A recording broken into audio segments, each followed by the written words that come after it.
Bab 044.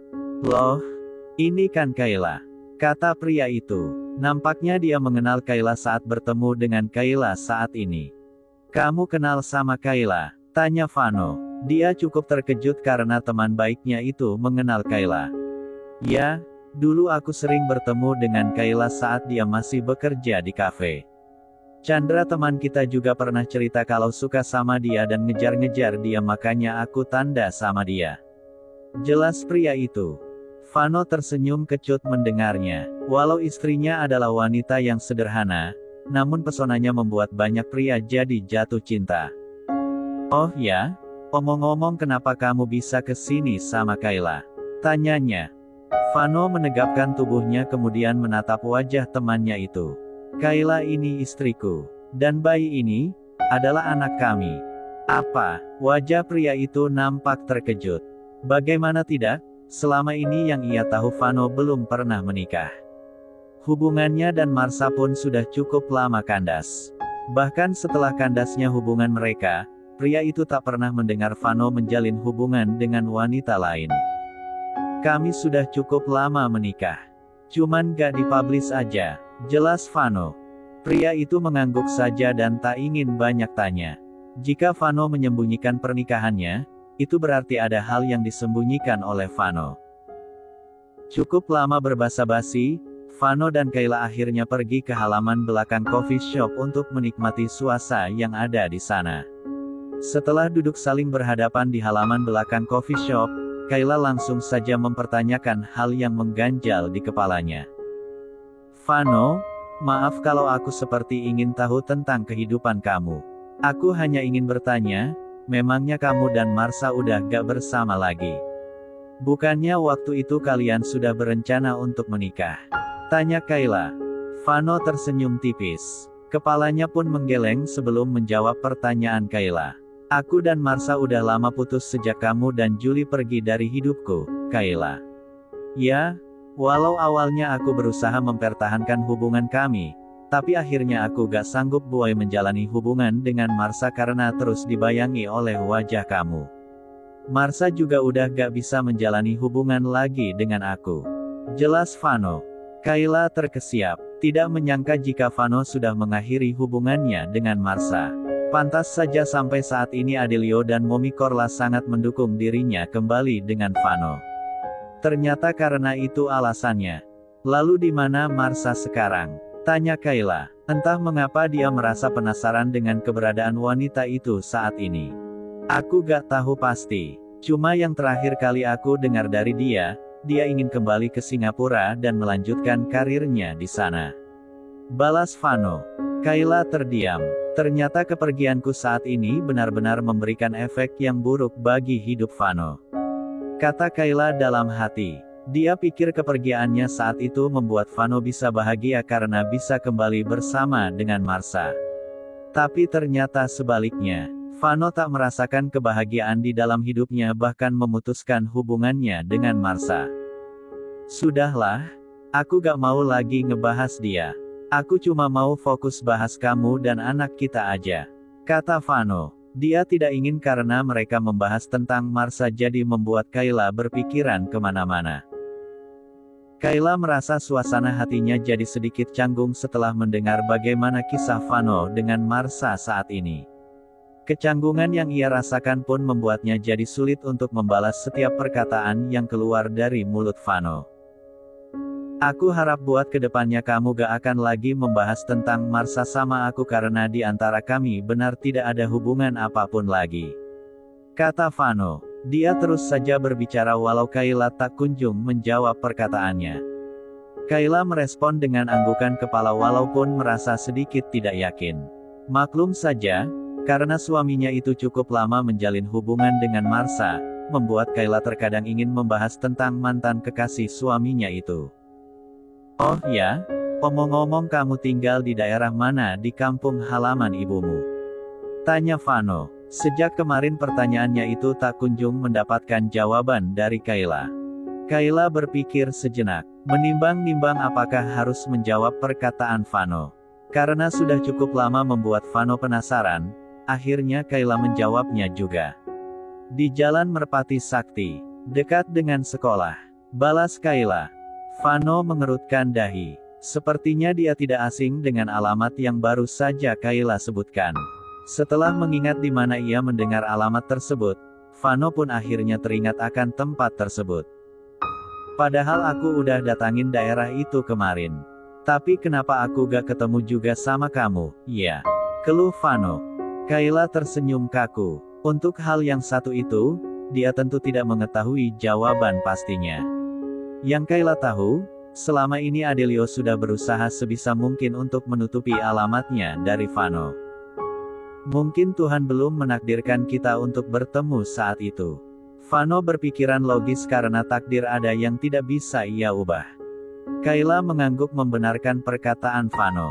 Syukur saja saat itu dia tidak bertemu dengan Vano. Karena bila ia bertemu dengan Vano saat itu, tidak bisa Kayla bayangkan bagaimana reaksinya dan hal apa yang akan ia lakukan pada Vano. Percakapan mereka terus berlanjut. Baby Julie yang kini berada di pangkuan Vano pun nampak tenang seakan mendukung ayah dan ibunya untuk berbicara dan menjalin kedekatan satu sama lain. Mengingat mereka sedang pergi bersama dengan Baby Julie, Vano akhirnya mengajak Kayla pulang. Dia tidak ingin putri kecil kesayangannya itu terlalu lama terkena angin malam.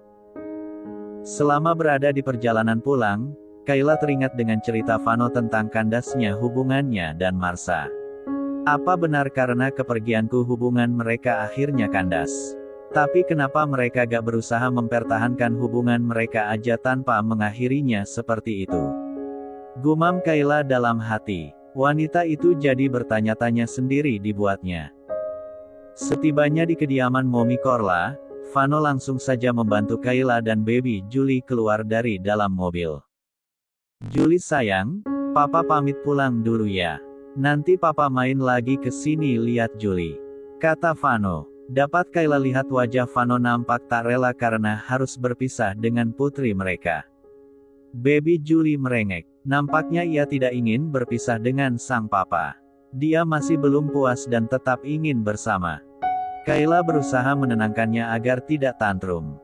Apalagi saat ini waktu sudah semakin beranjak malam dan putrinya itu harus segera beristirahat. Ya sudah, kalau begitu aku pulang dulu. Titip salamku pada Tante Korla, kata Vano. Semakin lama ia berada di sana, maka semakin berat Vano untuk berjauhan dengan Baby Julie. Jadi lebih baik Vano memutuskan untuk segera pulang saja. Kayla mengiyakan perkataan Vano. Sementara Baby Julie sudah merengek kembali karena tak ingin berpisah dengan sang papa. Kayla, Mommy Korla terdengar memanggil nama Kayla saat melihat Kayla baru saja masuk ke dalam rumah. Pandangan Kayla beralih ke arah Mommy Korla yang nampak tersenyum menatap dirinya dan Baby Julie. Kalian udah pulang? Mom nungguin dari tadi, kata Mommy Korla. Iya, Mom. Maaf kami pulangnya sedikit telat. Macet banget di jalan tadi. Padahal Vano udah ajak pulang dari jam 9:30. Jelas Kayla. Mommy Korla melukis senyum di wajah cantiknya. Gak masalah kok. Mommy ngerti gimana kalau bertemu dengan pria yang kita cintai. Pasti maunya lama-lama. Mommy, Kayla berucap lirih seraya menggelengkan kepala. Dia tidak ingin Mommy Korla salah paham dengan perkataannya. Mommy Korla tersenyum saja melihat reaksi Kayla yang terlihat lucu di matanya. Tak berselang lama, Adelio dan Andira yang tadi pergi keluar pun nampak sudah kembali sambil membawa martabak dan roti bakar di tangan mereka. Kayla, ayo makan martabak dulu, ajak Adelio. Dia tak mengizinkan Kayla kembali ke kamarnya lebih dulu. Andira pun diminta untuk membawa Baby Julie ke kamar Kayla agar Kayla tetap berada di sana. Iya, Kak. Balas Kayla tak pandai untuk menolak walau perutnya sudah terasa penuh. Kayla akhirnya menyicipi martabak yang dibelikan oleh Adelio. Pun dengan Mommy Korla yang ikut mencobanya. Setelah melihat mereka menghabiskan sepotong martabak, Adelio akhirnya berdehem hingga membuat pandangan Mommy Korla dan Kayla tertuju pada Kayla. Jadi gimana tadi pergi sama Vano? Apa kamu bahagia? Tanya Adelio. Dia nampak penasaran dengan hal yang satu itu. Kayla menghela napas. Karena tidak bisa menutupi hal apapun dari Adelio, Kayla pun akhirnya menceritakan bagaimana pertemuannya tadi dengan Vano. Tadi Vano cerita kalau dia dan Marsha udah lama pisah, Kak. Aku kaget banget dong dengarnya. Gimana enggak? Aku ingat banget mereka udah ngerencanain pernikahan setelah Vano berpisah dari aku. Kata Kayla. Adelio tersenyum tipis. Itulah yang dinamakan enggak jodoh. Mau sekuat apa mempertahankannya, pasti akan runtuh juga. Apalagi Vano emang udah gak terlalu cinta sama Marsha semenjak menikah sama kamu. Jadi dia gak bisa maksain hati dong untuk tetap bersama dengan Marsha. Apa Marsha gak sakit hati saat itu ya, Kak? Bukannya memikirkan perasaannya sendiri, Kayla justru memikirkan perasaan Marsha. Untuk apa dia sakit hati? Toh berpisah dari Vano juga keinginannya sendiri. Marsha gak bisa menjalani hubungan dengan pria yang sudah tidak mencintainya. Walaupun dipaksakan, rasanya sangat sulit. Pasalnya, Tante Soraya dan Om Arslan gak kasih restu buat mereka bersama. Jelas Adelio. Kenapa kakak bisa tahu semua cerita itu sih, Kak? Tanya Kayla. Dia heran kenapa Adelio selalu tahu informasi tentang Vano. Adelio tertawa kecil. Kayla, sepertinya kamu lupa siapa aku dan bagaimana kekuasaanku. Informasi sekecil itu sangat mudah untuk aku dapatkan. Apalagi Vano itu selalu memperlihatkan kegalauannya saat sedang sendiri. Kata Adelio. Kayla masih saja tidak paham setelah mendengarkan perkataan akhir Adelio. Melihat wajah bingung Kayla, Adelio pun berkata, "Udah, gak usah terlalu dipikirin tentang hal yang satu itu. Lebih baik untuk sekarang kamu pikirin aja gimana baiknya hubungan pernikahan kamu dan Vano untuk kedepannya. Toh sekarang kamu udah tahu sendiri kalau Vano beneran sayang dan cinta sama kamu." Kata Adelio. Kayla memikirkan saran yang Adelio berikan kepada dirinya. Semakin lama dia memikirkannya, Kayla dibuat semakin galau saja. Sebenarnya kebahagiaan seperti apa yang aku cari di dunia ini? Lirih Kayla dalam hati. Keputusan yang akan ia ambil untuk kedepannya tentu saja salah satu pertimbangannya agar bisa melihat putri kecilnya bahagia. Dan kini, Kayla bisa menilai sendiri keputusan seperti apa yang harus dia ambil agar putri kecilnya itu bisa bahagia. Di tengah kegalauan yang melanda, Kayla melihat pesan yang dikirimkan oleh Mutia. Terlihat dari pesan tersebut, Mutia mempertanyakan kapan ia pulang ke kampung halamannya. Berpikir jika saat ini Mutia belum tidur, Kayla langsung saja melakukan panggilan telepon dengan Mutia. Kalau benar seperti itu, saya pikir Mbak gak usah terlalu terburu-buru kembali ke sini. Fokus aja pada keluarga kecil Mbak dan pertimbangkan dengan baik keputusan seperti apa yang akan Mbak ambil untuk kehidupan Mbak dan Julie ke depannya. Kata Mutia setelah mendengar sedikit cerita dari Kayla.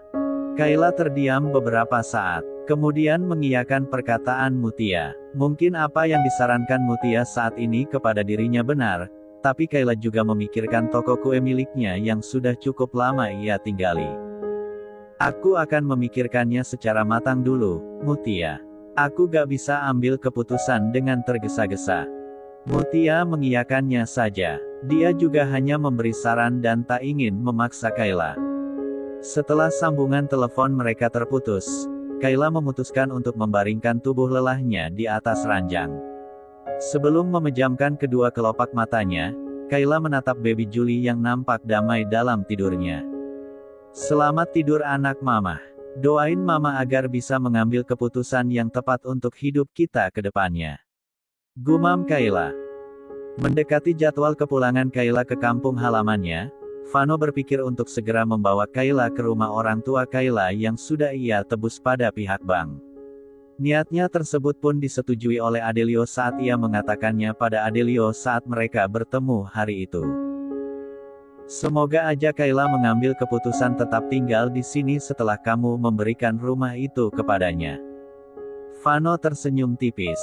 Sebenarnya dia tidak ingin memanfaatkan rumah tersebut agar bisa mendapatkan Kayla. Apa yang Vano lakukan saat ini pun murni tulus dari dalam hatinya. Walaupun demikian, Vano memilih tidak menyampaikan isi hatinya pada Adelio. Dia membiarkan saja Adelio berpikir sesuka hatinya. Setelah mengambil keputusan tersebut dan rumah yang sudah ia tebus siap untuk ditinggali dengan kondisi baru, Vano langsung saja merencanakan waktu untuk mengajak Kayla pergi ke sana. Mengingat dia memiliki janji untuk membawa baby Julie berjalan-jalan ke taman, Vano memanfaatkan hal tersebut untuk membawa Kayla dan Julie ke rumah tersebut. "Loh, kita bukannya mau ke taman ya?" tanya Kayla. Dia merasa saat ini Vano bukan melajukan mobil menuju arah taman yang Vano maksud tempo hari. "Iya, tapi sebelum ke taman, aku mau ajak kamu ke suatu tempat lebih dulu. Aku janji gak akan maksa kamu berlama-lama di sana bila kamu gak menginginkannya." Kayla merasa ada yang aneh dengan perkataan Vano baru saja. Dia pun berusaha mengartikannya walau merasa sedikit aneh. "Ya sudah kalau begitu," putus Kayla kemudian. Kayla yakin jika Vano tidak akan berbuat buruk kepada dirinya dan baby Julie sehingga ia berani mengambil keputusan seperti itu. Mobil yang membawa mereka terus melaju hingga akhirnya memasuki kawasan perumahan milik orang tua Kayla. Menyadari kemanakan ia akan dibawa pergi oleh Vano saat ini, Kayla pun menatap wajah Vano dengan intens. "Vano, kenapa kamu membawaku ke tempat ini? Apa kamu mau mempertemukan aku dengan ibu dan Kak Neta?" tanya Kayla. Vano menggelengkan kepala. "Aku gak mungkin bawa kamu ketemu sama mereka, Kayla," balas Vano. "Kalau benar seperti itu, lalu kenapa kamu bawa aku ke sini?" Kayla merasa bingung dan bertanya-tanya. Vano tak memberikan jawaban. Dia terus saja melajukan mobil hingga akhirnya memasuki pekarangan rumah orang tua Kayla. "Vano, apa maksudnya ini?" tanya Kayla dengan jantung yang berdebar tak karuan. "Turun dan masuklah. Maka kamu akan mengetahui jawabannya." Kayla yang merasa sangat penasaran akhirnya mengiyakannya. Dia segera turun dari dalam mobil sambil menggendong baby Julie kemudian melangkah dengan ragu menuju pintu masuk rumah. Rumah ini terlihat sudah cukup banyak perubahan. Sepertinya ibu dan Kak Neta sudah bisa merawatnya dengan baik. Gumam Kayla dalam hati. Jika melihat penampakan rumah orang tuanya dari luar, Kayla berpendapat jika hidup ibu dan kakak tirinya sudah berjaya saat ini sehingga mereka bisa merenovasi rumah mereka dengan sebagus ini. Di tengah lamunan Kayla tersebut, pintu rumah akhirnya terbuka dan memperlihatkan penampakan dalam rumah. Melihat keindahan di dalam rumah tersebut, membuat Kayla terkagum-kagum karena perabotan di dalam rumah tersebut sangatlah bagus dan indah dipandang. Di tengah rasa senang yang ia rasakan saat ini, Kayla teringat dengan pemilik rumah tersebut hingga membuat senyuman di wajahnya akhirnya luntur seketika.